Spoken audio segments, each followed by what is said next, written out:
আসসালামু আলাইকুম এভরিওয়ান। আমাকে যদি 3 বেলায় দিনের মোরগ পোলাও খেতে বলা হয় আমি কিন্তু আরামসে খেতে পারবো। আমার মোরগ পোলাও এতটাই পছন্দ। তো আজকে আমি পুরান ঢাকার খুবই বিখ্যাত হাজি নান্নার মোরগ পোলাও করে দেখাচ্ছি। গতানুগতিক যে মোরগ পোলাওটা হয়ে থাকে সেটা থেকে একটু ভিন্ন টাইপের এই মোরগ পোলাওটা। প্রত্যেক মানুষেরই নিজস্ব একটা রেসিপি থাকে যেটা একটা সিক্রেট রেসিপি, তো ওইটা কারো পক্ষে ফলো করা সম্ভব না। তো হাজি নান্নার এই মোরগ পোলাওটা খাওয়ার পরে আমার টেস্ট বারে যেরকম লেগেছে সেরকম ভাবে আমি একটা রেসিপি দাঁড় করিয়েছি। চেষ্টা করেছি খুব অল্প উপকরণে ঘরোয়া উপায়ে করার জন্য। আমি আশা করছি রেসিপিটা আপনাদের ভালো লাগবে।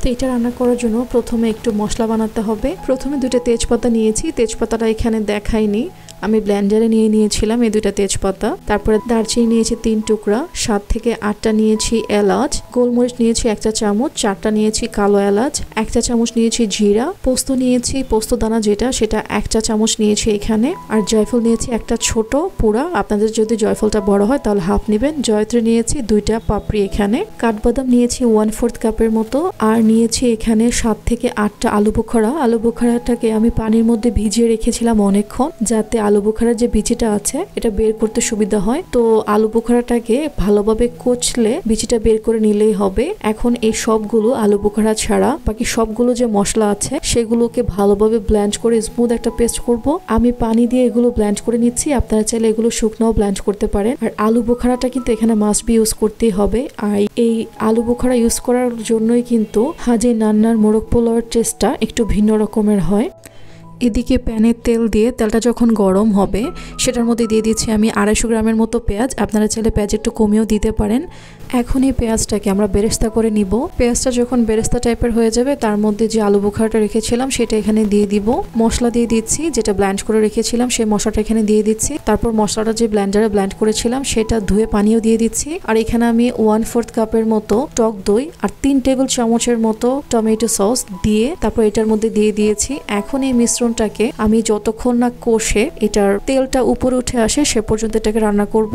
তো এটা হতে থাক, আমি এইদিকে চিকেনটা একটু দেখিয়ে দিচ্ছি। আমি চিকেন এখানে পাকিস্তানি কক নিয়েছি। এই নান্নার মোরগ পোলাওটা পাকিস্তানি কক দিয়েই করা হয়ে থাকে। আর এই মোরগ পোলাওটা যখন রেস্টুরেন্টে সার্ভ করে তখন কিন্তু একটু এক্সট্রা ঝোলও সার্ভ করা হয়। আর এই এক্সট্রা ঝোলের সাথে তারা মুরগির যে গলা আছে সেটাও দিয়ে থাকে। তো আমার এই মুরগির মধ্যে মুরগির কোনো গলা গিলা নেই, তাই আমি এখানে একটা মাংসের পিসকে কেটে ছোট ছোট টুকরা করে নিয়েছি যাতে পরে খেতে সুবিধা হয়। তার জন্য পোলাও যেহেতু 1 কেজি তাই আমি এখানে 2 কেজির বেশি নিয়েছি মাংস, প্রায় 7 থেকে 8 জন খেতে পারবে।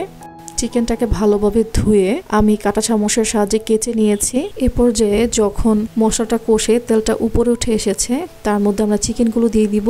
এই চিকেনগুলো দেওয়ার পরে চুলার লো হিটে মাংসগুলোকে আমরা রান্না করব। যেহেতু মশলাটা কষে গেছে তো চিকেনটা সিদ্ধ হলে হবে। এখানে লো হিটে যখন আমরা রান্না করব এই মাংসটাও ভালোভাবে সিদ্ধ হয়ে যাবে আর মশলাটাও মাংসের মধ্যে ভালোভাবে ঢুকবে। আর এই কাজটা করতে 15 থেকে 20 মিনিট সময় লাগবে। তো এই 15 থেকে 20 মিনিট সময়ের মধ্যে চিকেনটাকে ভালোভাবে রান্না করতে হবে, প্লাস যাতে এই মশলাটা প্যানের তলায় না লেগে যায় সেটাও খেয়াল রাখতে হবে। তো 15 থেকে 20 মিনিট পরে এই চিকেনটা কিন্তু সিদ্ধ হয়ে গেছে আর মাংসর মশলা থেকে তেলটা অনেকটা উপরে উঠে এসেছে। চিকেনটা খুব ভালোভাবে সিদ্ধ হয়েছে। তো এই পর্যায়ে আমি কিছু কাঁচামরিচ দিয়ে দিচ্ছি এখানে যাতে ফ্লেভারটা খুব সুন্দর আসে চিকেন থেকে, তার জন্য। তো এই পর্যায়ে মোরগ পোলাওর মুরগি রান্না কিন্তু একদম রেডি।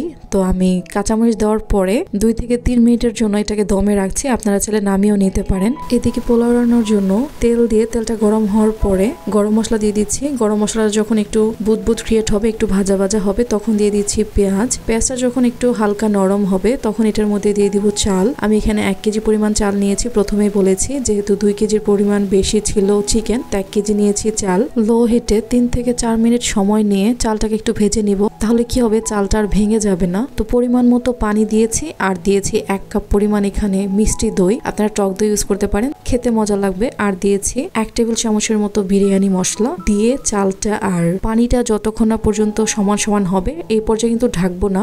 চুলাটা হাই হিটে রেখে যতক্ষণ না চালের পানি আর চালটা সমান সমান হয়ে আসছে সে পর্যন্ত অপেক্ষা করব। যখন দেখবো চাল আর পানি সমান সমান হয়ে এসেছে চুলাটা একদম লো হিটে রেখে কিছু পরিমাণ কাঁচামরিচ দিয়ে দমে দিয়ে দিব 2 থেকে 3 মিনিটের জন্য। তারপরে আবার 2 থেকে 3 মিনিট পরে নিচের পোলাওটা উপরের পোলাওর চালটা নিচে দিয়ে 5 মিনিটের মতো দমে দিলেই কিন্তু রেডি পোলাও। আর পোলাও রান্না করার সময় কিন্তু আদা রসুন দেওয়ার চেয়ে আদা রসুনের রস দিতে বেশি প্রেফার করবেন। আর রসুনের চেয়ে আদা রসটা যাতে একটু বেশি হয় সে পরিমাণে দিবেন। আর এই আদা রসুনের রসটা যখন পোলাও ভাজবেন তখন দিবেন। আর পোলাও দমে দেওয়ার আগে লবণটা চেক করে নেবেন, তাহলেই হবে। যে কোনো সময় পোলাও রান্না করলে, যে কোনো পোলাও রান্না করলে পোলাও পারফেক্ট হবে। পুরান ঢাকার বিখ্যাত নান্নার মোরগ পোলাও রেডি অ্যান্ড সার্ভ। আপনি যদি আমার রেসিপি ফলো করে বাসায় এটা তৈরি করেন, তাহলে যখন মনে চায় বাসায় বসে এই নান্নার মোরগ পোলাওটা তৈরি করতে পারবেন। আমি গ্যারান্টি দিচ্ছি, নান্নার মোরগ পোলাওয়ের রেস্টুরেন্টের থেকেও কোনো অংশে কম খেতে হয়নি এটা। বাসায় একবার জাস্ট ট্রাই করুন, তাহলে বুঝতে পারবেন। আগামী কোনো ভিডিওতে দেখা হবে ইনশাল্লাহ। আজ তাহলে এই পর্যন্তই। ভালো থাকবেন। আল্লাহ হাফিজ।